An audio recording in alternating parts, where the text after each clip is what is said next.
ರನ್ಯಾರಾವ್ ಕೇಸ್ನ ಮತ್ತೊಂದು ಮಹಾ ಎಕ್ಸ್ಕ್ಲೂಸಿವ್ ಆದಂತ ಸುದ್ದಿ ಇದು. ಡಿಆರ್ಐ ಅಧಿಕಾರಿಗಳಿಗೆ ಸೆಡ್ಡು ಕೊಡದ್ಲ ರನ್ಯಾರಾವ್. ಏಷ್ಯಾನೆಟ್ ಸುವರ್ಣ ನ್ಯೂಸ್ ಬ್ರೇಕ್ ಮಾಡ್ತಾ ಇದೆ. ಎಲ್ಲೂ ಇಲ್ಲದ ಮಾಹಿತಿ. ರನ್ಯಾರಾವ್ ಕೇಸ್ನ ಮತ್ತೊಂದು ಮಹಾ ಎಕ್ಸ್ಕ್ಲೂಸಿವ್ ಆದಂತ ಸುದ್ದಿ. ಡಿಆರ್ಐ ಅಧಿಕಾರಿಗಳಿಗೆ ರನ್ಯಾರಾವ್ ಸೆಡ್ಡು ಕೊಡದ್ಲ. ರನ್ಯಾರಾವ್ ಚಿನ್ನ ಸಾಗಾಟ ಪ್ರಕರಣಕ್ಕೆ ಸಿಗ್ತಾ ಇರುವ ಸ್ಫೋಟಕ ತಿರುವು.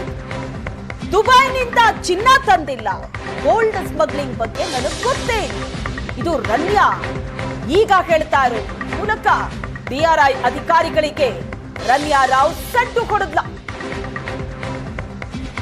ಡಿಆರ್ಐ ಅಧಿಕಾರಿಗಳು ನನ್ನ ಮೇಲೆ ಹಲ್ಲೆ ನಡೆಸಿದ್ರು, ದೈಹಿಕವಾಗಿ ಹಿಂಸೆ ಮಾಡಿದ್ರು, ಬೆದರಿಕೆ ಹಾಕಿದ್ರು.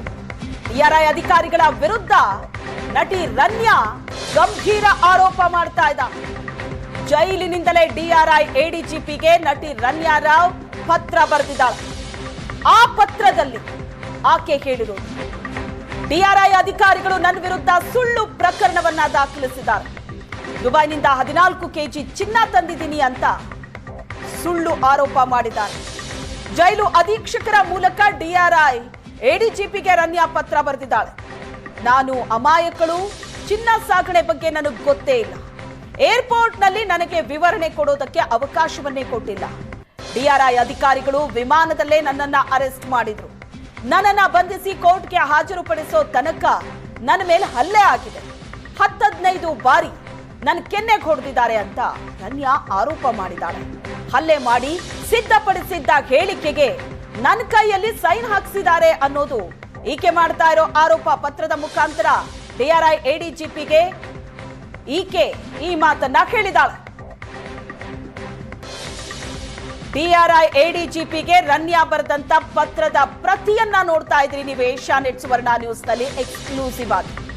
ಜೈಲ್ನಲ್ಲಿ ಇದ್ದುಕೊಂಡೇ ಡಿಆರ್ಐ ಎಡಿಜಿಪಿಗೆ ರನ್ಯಾ ಪತ್ರ ಬರೆದಿದ್ದಾಳೆ. ಆ ಪತ್ರದಲ್ಲಿ ರನ್ಯಾ ಬರೆದಿರೋದು,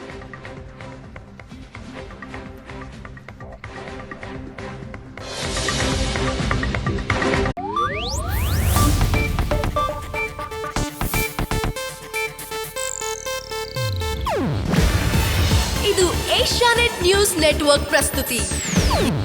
ನೀವು ನೋಡ್ತಿದ್ದೀರಾ ಏಷ್ಯಾನೆಟ್ ಸುವರ್ಣ ನ್ಯೂಸ್.